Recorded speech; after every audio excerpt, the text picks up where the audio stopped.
All right, welcome back, everyone, to another episode of the Red Couch Podcast. My name is Aaron, And I'm Avery. and today is a really cool episode because we are joined by Paige and Jennifer. Hi, all. Hi. Thanks for having us. Of course, thank you for being a guest on the episode today. Before we get into this awesome discussion that we kind of have ready to planned and ready to go, do you mind introducing a bit of who you are and what you do and where you work and stuff? Sure. So my name is Paige McClure, and I am the child support worker at the Rosewood shelter here in Midland. And my name's Jen Paquette, and I'm the Adult and Teen Services Coordinator at the Midland Public Library. Awesome. All right, so we have a lot to talk about today, so we'll get right into it. Paige, as you said, you're a child support worker at Rosewood. Could you tell us a bit more about the work that you do and how you're helping the youth in our youth and community? Yeah, so like I said, I'm the child support worker. So basically, I work with moms and youth who are in shelter. And basically what I do is I support them to fulfill their needs and basically connect with them with services that are in the community and anything that they need while they're staying here. So what I'll do is I talk with youth and families about what they're going through. I play a lot of like therapeutic games, do some feelings work, and I basically do things like make safety plans. I can assist people with their appointments and support with anything like CAS appointments or anything with custody or education, but also I have the fun job. So basically I get to do like lots of outings in the community. I can play lots of games. We do a lot of art, and that's also how I've been connected with the hub. So when it wasn't COVID, I would take youth to the hub and we would play pool. We would do arts and crafts. We would do lots of fun things. And that's basically how I've gotten connected with you guys. And we're trying to keep that connection strong throughout COVID. Oh yeah, miss the good old Corona ain't stopping us. That's for sure. I miss it too. Yeah. It was fun seeing everyone in person. So you mentioned a lot of some of the services that you offer. What are some other supports that Rosewood can offer our youth and community? So the Rosewood shelter operates under an umbrella of Huronia Transition Homes. So we do a lot of stuff here.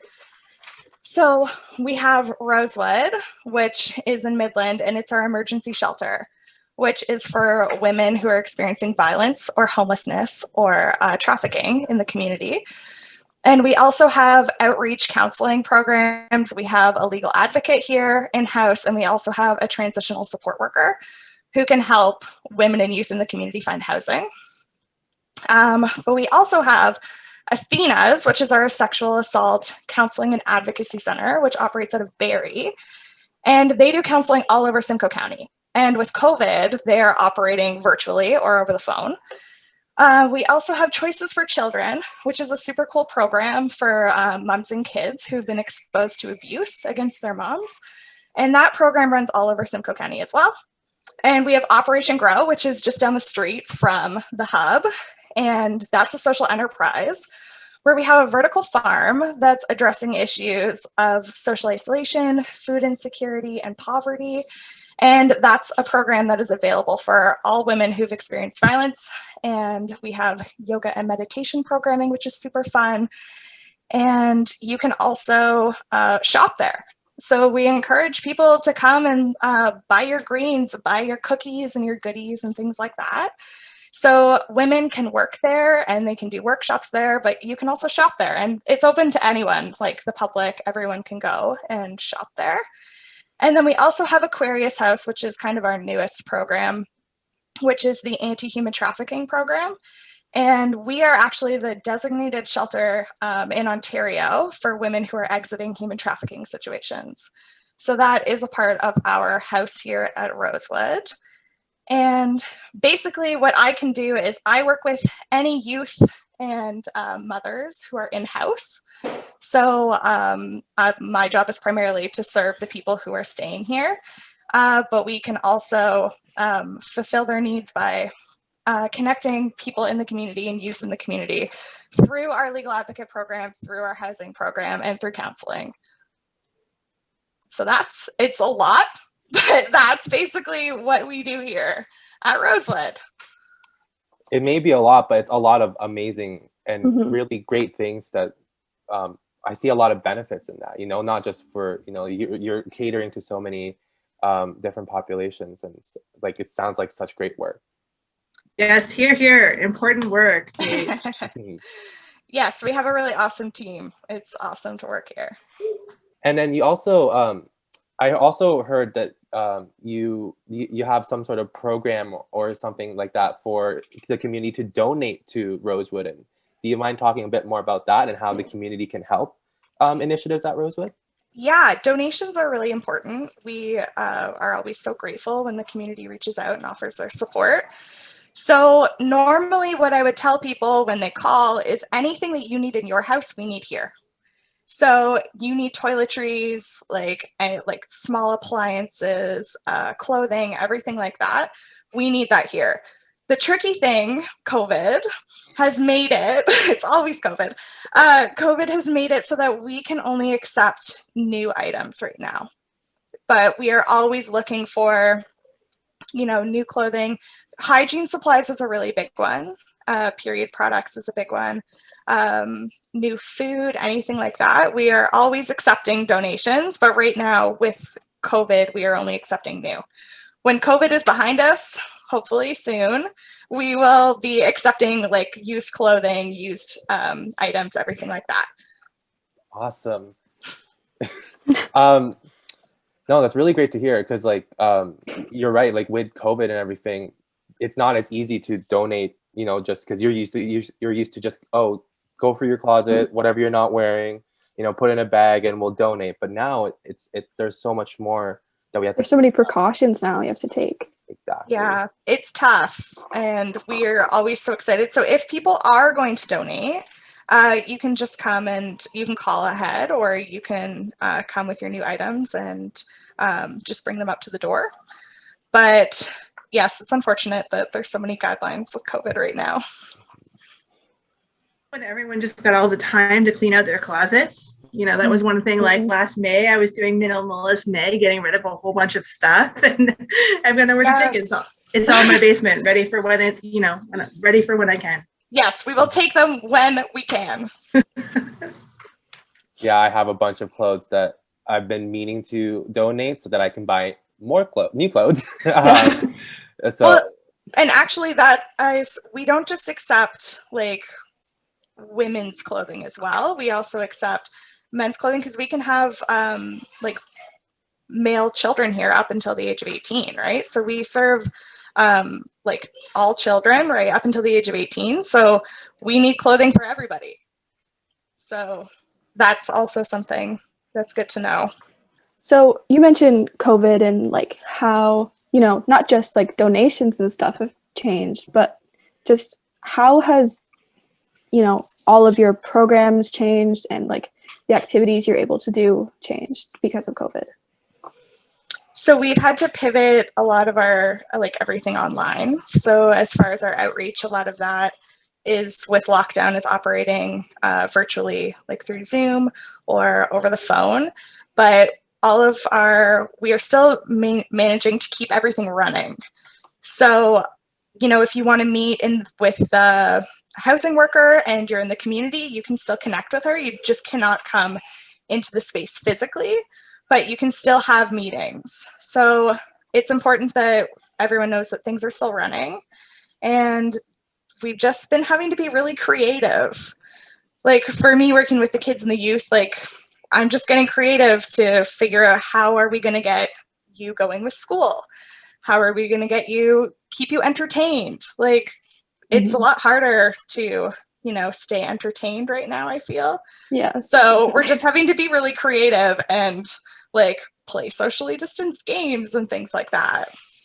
So that's something that we're continuing to work on as this goes on.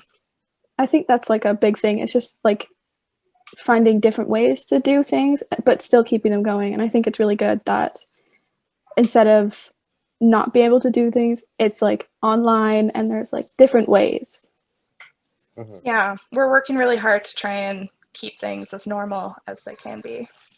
Yeah, that's definitely something I feel like a lot of like us who are still working and offering some services like the hub, the libraries, and their programs, right? Like it's trying to be as creative as we can to still support youth in this new virtual world that we live in. Yeah. So, Paige, just from your perspective and working in the line of work that you do, how have you noticed anything that the pandemic has done to kind of, or ways the pandemic has affected, things that you've kind of encountered? So I know you've done some work with the opioid crisis going on in an area. How has the pandemic like affected the way you work with that stuff? Yeah, so I think things are really tough for people right now, and we are experiencing an opioid crisis. We are experiencing that in this community. And COVID has caused a really big increase in isolation and stress and mental health struggles in people who are using substances. And we know that people who use substances are often self-medicating as a means to cope, and it's often as a result of the trauma. And that people are not intending to have a toxic drug poisoning, but unfortunately in this opioid crisis, that is something that is happening and it's very real. And one of the big things that COVID is affecting is isolation and people being alone. So often a way of using safely is the buddy system and having people with you in order to make sure that you are kind of watching out for one another. But COVID is making it so that people are more isolated. So when people are using alone, that can be a scary thing. So basically, something that we believe in is that we're experiencing a huge crisis of safe supply, and that there is a huge need in this community for a supervised consumption site. And that it's really important that people who are using substances in this community can have the dignity to be able to use safely and have access to care and supports so that they can reduce harm. And having a supervised consumption site would be able to provide access for referrals for people, and also referrals if people want to diminish their use, that they can talk to somebody, or just have a space where people can use safely and stay alive. That is so important. The combination of increased stress and mental health and isolation can be really deadly for folks right now. So it's really important that we advocate that we get these things in place to keep people safe. It's just a really, really tough time.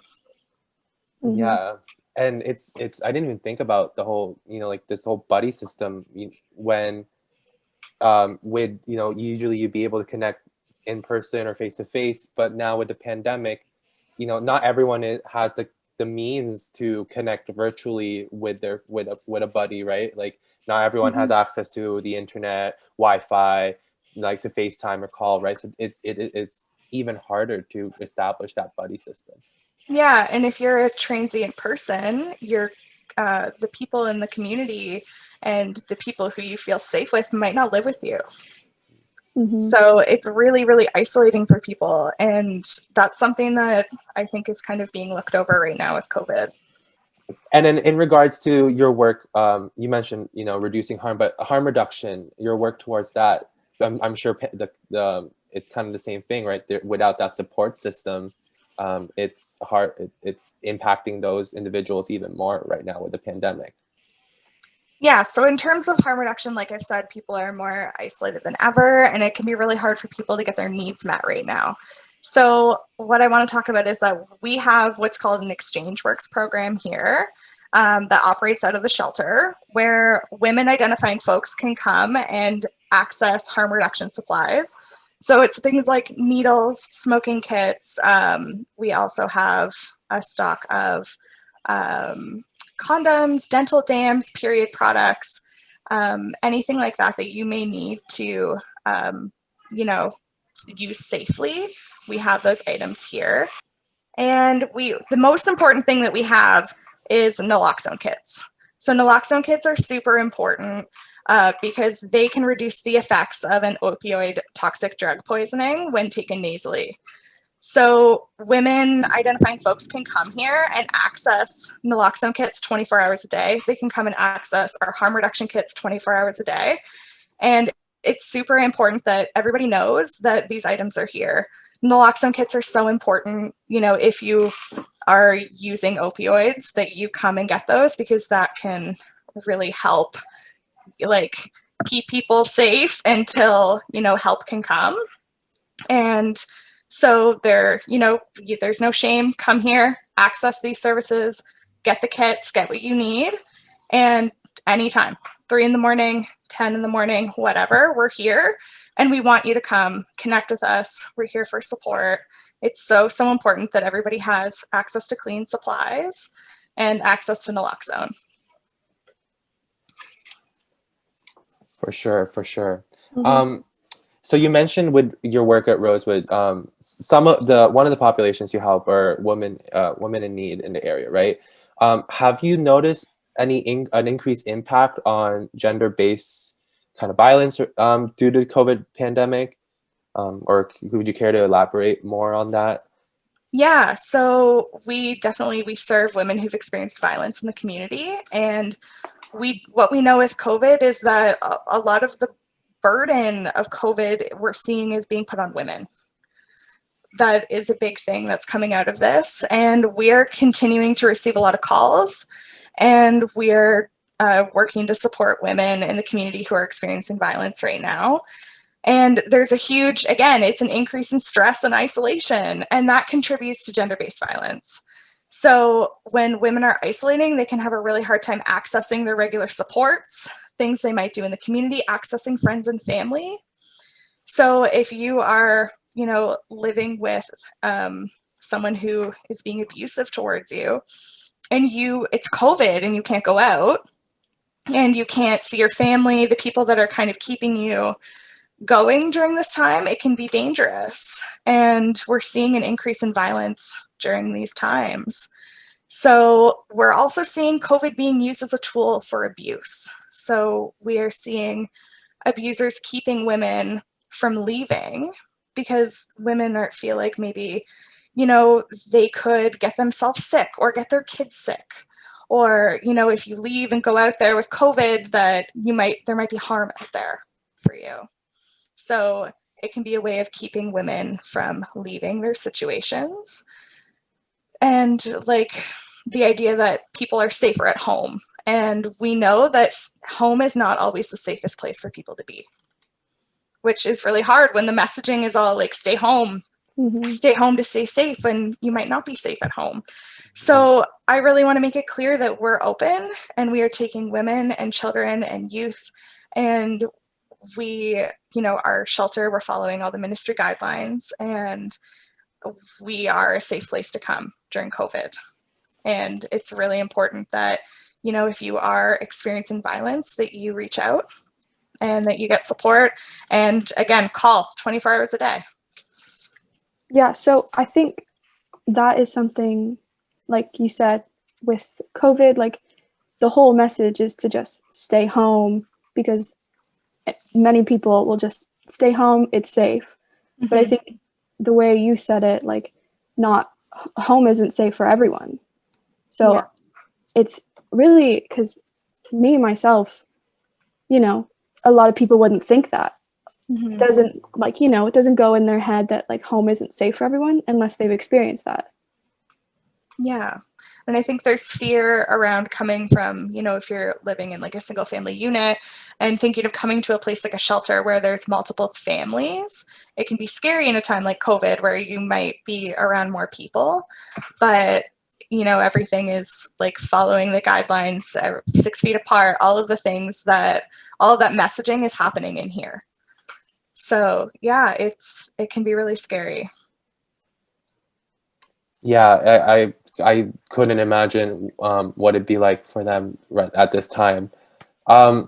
So Paige, you yourself are, I would like to say you are a youth, right? Yes. Yes, I am. Yes. Okay. Yes. Awesome.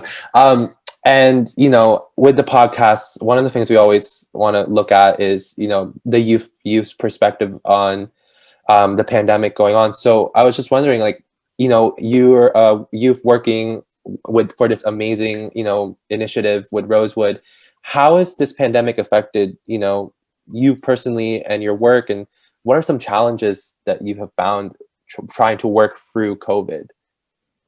I think, like many, the pandemic is full of challenges, and our work has completely changed in a lot of ways. A lot of the things that I used to do, I can't anymore. Like, I'm not, going out in the community like I was, and engaging with youth in that way. So it's just a lot of being creative, trying to, bring the fun still, and just finding different ways to do things. But it's challenging. Like, I think we're all stressed. I'm stressed.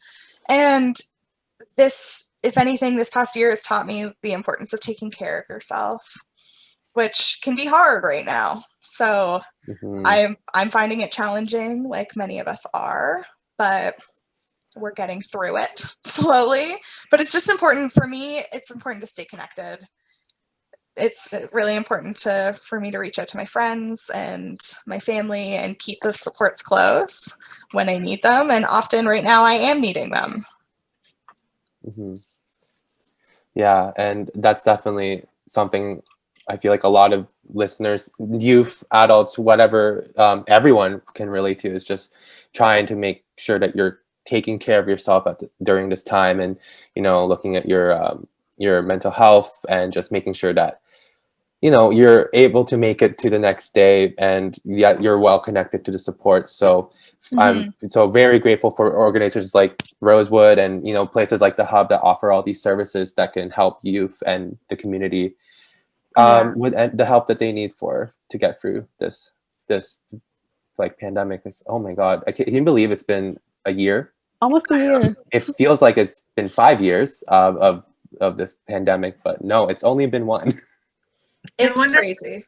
No wonder we're all so exhausted. It's been a year of this anxiety of like what's going on in the world and that kind of thing. So yes. And nonstop. No wonder.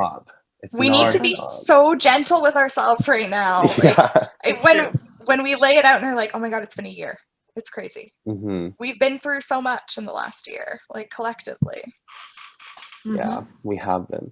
Well, thanks so much, Paige, for sharing all about Rosewood. How can youth connect with you and Rosewood if they want to access the services there? So again, I can work with youth that are in shelter, but youth can connect with any of our services through the crisis line. So that can be called, again, 24 hours a day. And the number for that is 705-526-4211. And that, again, is our 24-hour crisis line. So if you need to talk, if you need to get connected to services, if anything that you need, call us. And there you go, folks. And if you're listening to this episode, that contact information will be in the description for this episode. So awesome. Be sure to reach out. Speaking of helping the youth and community, Jennifer from the Midland Public Library, could you tell us a bit about the work that you do over at the library and how it's helping our awesome youth and community? Yeah, so as I mentioned, I'm the Adult and Teen Services Coordinator here at MPL. So that means programming for our adults and teens and seniors. And I also work with the collections here. So they'll bring in the books, CVDs, games, video games, stuff like that. So that's part of my job as well. Awesome. So it sounds like you're part of that. You're helping youth get that kind of fun aspect, and especially during these times when not a lot of fun happening, right? For sure. It's all about, sorry to cut you off, Aaron. It's all about, the recreation and the socialization. The socialization is a bit different now in COVID, which I'm sure we'll touch on. But yeah. So with that line of work, what are some of the programs being offered at the library at the time that youth can look forward to? Well, we offer programs, services, volunteer opportunities. So we have a couple of volunteer opportunities. We have a teen advisory group and a teen reviewer program where you can actually earn volunteer service hours for submitting your reviews of your favorite books or DVDs or video games. So those are some of the things that we've got going on. And I'm excited to announce, I mean, COVID kind of threw a bit of a wrench in the system, but we are soon happy to announce the opening of our MPL teen space. It's actually called The Vault. So this is a designated space within the library specifically for teens. So here at the library, we define teens as the ages 12 to 18. So I have been working during the closure to sort of renovate this space, and things are almost finished. And so when it's safe to do so, we are so excited to welcome folks back into the space and have teens have this space specifically for them to use and to access. So we're super pumped about that. That's really cool. Yeah. Mm-hmm. Like, I'm pumped. I'm so excited. Like that is super like exciting to like to have, because I don't think just I'm thinking back to like the last time there was like a dedicated space for youth, like when I was in that age range. Wow. And like the only one I can think of is the fun stop. Right, but obviously it's not like, you know, there's no like slides and stuff, but I mean for there to be a space for these teens to go to connect, socialize, and access those, you know, the services and programs at the library, like that's super cool. Yeah, well, the fun stuff, man, you're throwing it back there, Aaron. I don't know if any of them are even like, I think it was probably gone by the time like people. I remember the fun stuff when I was like really little. I remember that it closed. Yeah, I got to experience it for at least like a year before, like when I moved to Canada. Like I got to have a go to a birthday party there, and then that was it. The next thing I know, it no longer existed.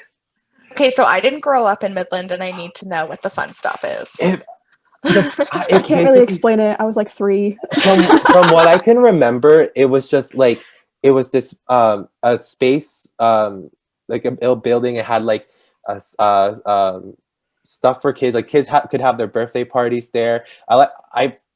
If I'm gonna put like, if I can put an image in your head, think of like a local Chuck E. Cheese.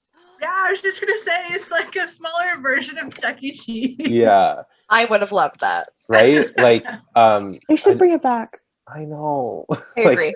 If anyone in Midland Town Hall or anything is listening, can you please? If anyone used to work at the fun stop, yeah, please reach out. We'll set We'd like to bring it back. Yeah, we'll set up a whole GoFundMe, like bring back the fun stop. Yes. Well, it's kind of like the Action Play Center now. Mm. Yeah. You know, on the backside of the mall with all of those, like, you know, things you could climb, like a bigger version of the McDonald's playground, you know, with things you could climb through, and arcade games, I think, and stuff like that. I mean, I'm dating myself probably a little bit, but like I think I was in like grade 11 or grade 12 when I the one and only time I think I went to the fun stop, and we were just doing it in an ironic kind of way. Like we were way too old to be there, but we were like, this is what we're gonna do tonight, you know? But is there really an age limit to enjoy those kind of stuff though? Like I would want to do it now at my age that I'm not gonna disclose. But but yeah, that's so cool to hear that you know, there's that teen space that's opening soon, but also that volunteer opportunity, especially, you know, for youth who are students who are listening, you know, that's part of what they need to graduate is those volunteer hours. So to be able to get those by talking about something you enjoy, like a video game, movie, book, right? That's super cool. Yeah, definitely. And so I'll just mention too that like the teen space and the idea is an idea that kind of came out of our teen advisory group, which is another avenue for volunteer service. So you can participate in our teen advisory group and actually earn volunteer hours for our meetings. And so we did a poll of the youth in the area. We were into schools, and it was like, you know, everyone's got this antiquated version of the library, like, you know, the place where there's like that really mean old librarian who's like, quiet, like, you know, all that kind of thing. That's not what our library is about. And so part of having the Midland Public Library be a welcoming space for everyone, including youth and teens, having a designated space where they can really be themselves and use for what they want to use it, and access the services and programs, and even access it as a way of connecting with other organizations within the community, like with Rosewood, like with the hub there. That's sort of what we're looking for. So, and I'll say that most of our programs, services, and ideas for teens come from that teen advisory group. They're in a way kind of like my bosses. It's a leadership group of teens that are facilitating programs for teens by teens. So yeah, it's a fun group. I love it, and they have great ideas. That's amazing.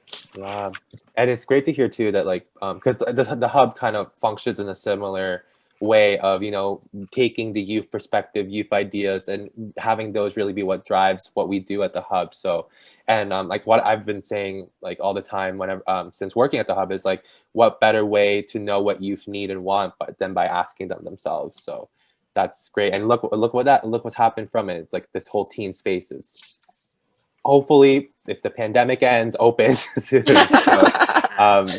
But speaking of the pandemic, you've kind of touched on it already, but how else has it impacted the way that work happens at the library, the programs and all that stuff that's offered?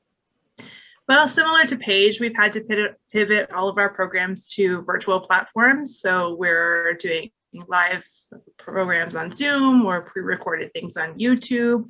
We've also had to do a little bit more of implementing that creativity in a take and make kit. So that's where participants can pick up supplies for a program. So for example, I'm working on DIY comic book magnets or, wall hangings or something like that, where you can pick up all the materials and instructions you need to do those things via curbside pickup. So yeah, we've had to move a lot of that kind of thing.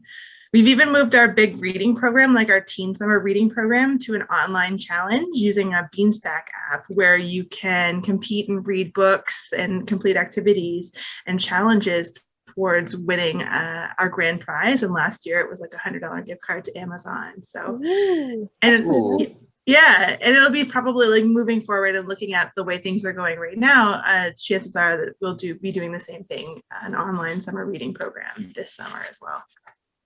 That's really cool. Mm-hmm. Another thing that people don't really think of is also the borrowing of materials. The library is still open. You can continue to borrow materials. You can either do it using our digital library. So we've got ebooks and e-audiobooks and even magazines that are available to access, right from the comfort of your home, whether through your computer or mobile device. But you can also do curbside pickup at the moment in the current lockdown. We're not open to the general public, but we can do that sort of thing. So you can request items either through our app or by the website, or even by giving us a call saying, hey, I'm looking for this book. And it doesn't always have to be something that you specifically title an author. It could be hey, I really loved The Hunger Games. I want something to read that's something similar to that. What do you got for me? And so the library is still open to borrow materials. A lot of people forget about that. Mm-hmm. I feel that's I feel even Paige touched on it a bit too, where just because a lot of places are not open doesn't mean that those businesses or those places aren't still working and offering their mm-hmm. supports. So that's why it's really important that you call and get connected, see what's available. Yeah. Well, and the fact that you can curbside pick up your books and everything, that's so cool. I didn't know that. Yeah. Yep, for sure. So you talked a lot about activities and the teen space that you're doing. What other programs or activities or events do you have coming up at the library that you want youth to know about? Well, there are so many. So if you aren't sure what you want to read next and you're really into YA, you can tune into our YouTube channel for things like our hashtag Teen Tuesday Book Talk, where I chat up some of our new arrivals and other great books. Right now, we're offering MPL study kits that are available for students for curbside pickup. So these are full of a whole bunch of free stuff to help you ace all of your classes and projects. So people can DM us or they can email me or call the library to pick those up. We also have a number of e-databases and online resources to help students in a lot of different areas, but two to highlight are the Teen Health and Wellness. This is a database that you can use for research for school or for a project or for your own personal research. It's sort of like real life health and mental health articles and videos, interviews, things like that. And the other one that might be of interest to some of the listeners we have a database of G1 practice tests.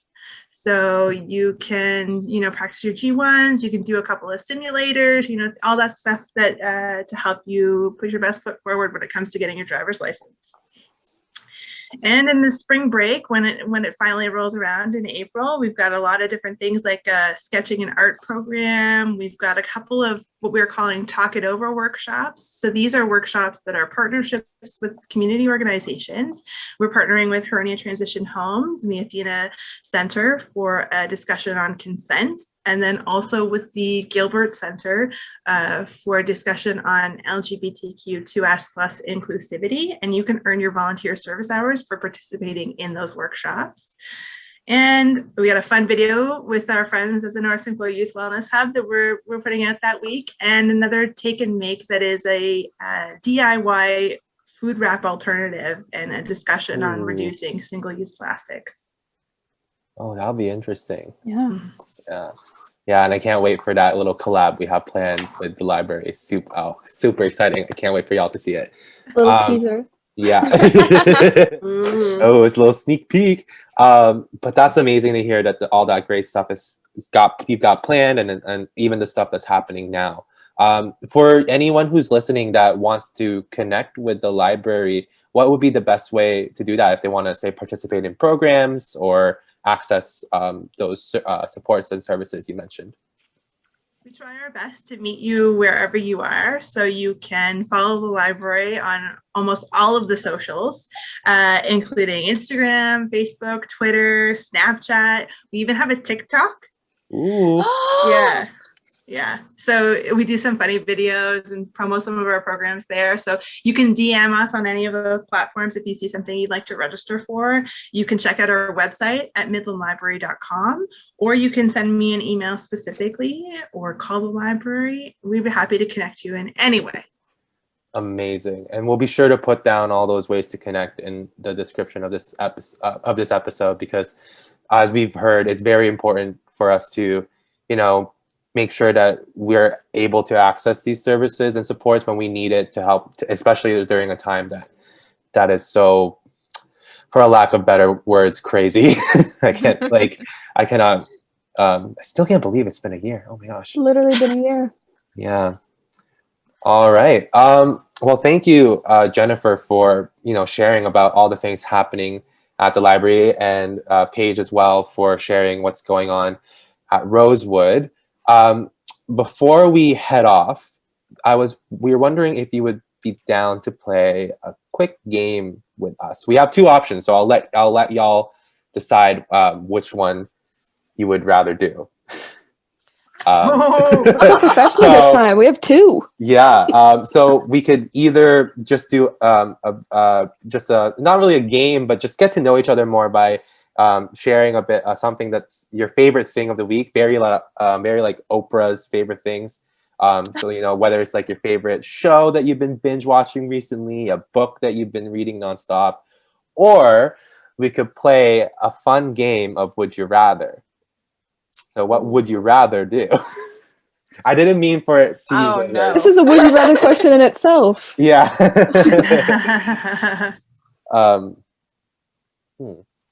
Well, I am good with either one. Me too. You know what? I'm looking at this and I think I don't know why. Part of me wants to say, why not just do both? But at the same time, it's like, okay, if we do both, which one do we start with anyway? Start with Would You Rather. Let's just do, okay, you know what? Let's do it. We're doing Would You Rather. Does everyone kind of have one in their mind of a Would You Rather question?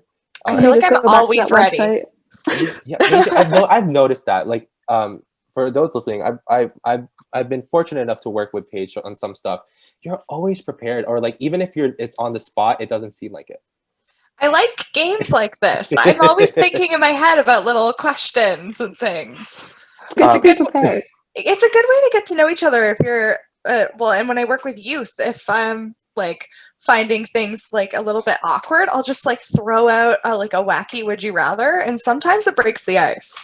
No, it's true. It's a great way to get to know each other and kind of ease into like so that you're essentially sharing information about you in a way, right? Like you're kind of going through your whole decision process. Mhm. With that being said, though, Paige, would you mind starting us off? Okay, so picture it. You're in a room full of snakes. Wonderful. Would you rather, and it's full of snakes, would you rather be in the room with the lights on or off? I'm going off. I don't want to look at them. Oh. Yeah, Really? I'm with you. Because I think they can be there as long as I don't see them. I won't start freaking out. As soon as I see a snake, I'm not going to be in there for very long. Okay. That's a great. I feel like if the lights were on, I'd be closing my eyes anyways. So Yeah. might as well just have them off. I feel like, yeah. Sorry, go ahead, Paige. I didn't mean to cut you off there. I feel the complete opposite. I was gonna say I feel like I would have it on. Yes. Yeah. We Maybe have split the room. Yeah, this is truly 50-50. I feel like because if I have it off, just because even now I'm overthinking this question, I know I'm going to overthink it and think that there's more than just snakes in that room. And then also with it on, I feel like it'll help me because you never said it. I was trapped in there. I feel like so it would help me escape if I know where I'm going. Well, how dark is the room? Is it like you can't see anything at all? Or is there like a window? Or You just can't see anything at all. I'd But still have the lights off. This is a truly horrible situation. We didn't say they had to be ideal. Yeah. You also never said how mean the snakes are. They could be like little gardener snakes. Where They they just really like lay could. on the ground. True. I want the lights on so I can get a sense of their vibe and see like, are they upset? Are they happy snakes? And see if I can keep them away from me. Yeah. No, that was a I good hate one. snakes. I Yeah. hate snakks no matter what kind of snake they are. Happy, mad, no matter what. It's the terrible. texture. I remember going to zoos and refusing to pet this. Like they would be like, "You can touch a snake." I'm like, "I'm good. I'd rather not." Pass, hard pass. Yeah. No, that was a good question, Paige. You even set like you set the scene and everything. Like, I get too excited. no, truly prepared. I've Alright. got one. Avery, all right, go ahead. So, would you rather every time you chew with your mouth open, like loud chewing, have someone take your teeth? Or every time someone, like you step on the back of someone's shoe, they take pieces of your hair? What? That was just like the first thing that came to my mind. Oh, my Avery, gosh. your mind. Like they take like chunks of your hair if you step on the back of their shoes. I'm gonna go hair. Really? I don't want Oh, no, I don't like the dentist, so I don't want anything with teeth. You kind of need those, right? I think yeah. so. But you Whereas, could like, also get dentures. You can also just not chew with your mouth open. Oh, right. I True. didn't even think of that. true. I low key forgot what the thing was that would make them pull my teeth out. So I was like, wait. I think I might go with the teeth one because I'll just even if they pull it out, I could just wear like dentures and fake teeth. What if they pull out like a front tooth or like a molar? If they pull out a molar, I think you're like can't really do much now. Oh really? Well, I like don't know you much need about those teeth teeth. or dentists, dude. I'm going with the hair because you can just Yeah. cut your hair, just make it work. Wear a cool wig. Oh yeah, wigs. Ooh. I'm going with the hair too. I talk a lot, so like chances that I'm going to talk with my mouth full is like are high. So I'm sticking with the teeth thing because I just like Are you like I- a back of the shoe stepper? You one of those people? let's just say I walk fast and sometimes people in front of me on the sidewalk aren't as fast. So it's more likely for me to step on people's like the back of their foot than to me chew with my mouth open. He will plow you down if you get in his way. I got places to be. Look, Midland, look out for Aaron on the Yeah. sidewalk. He's motoring. That was a good one. A lot of these ones are making me think, which I like because I haven't been doing a lot of that. Oh, that's great. Mine's really cheesy. Go for it. And like I really enjoy food, so it's to do with food. So my question is, would you rather eat pizza every day for the rest of your life or never eat pizza again? I'm gonna be Oh, honest, I don't really like pizza. that's a hot Avery. take. I just Every episode, I learn something new that just makes me question this. I'm because kidding. No, we have pizza a lot, so I've just gotten Mhm. tired of it. I don't know. I have a question that will help me decide my answer.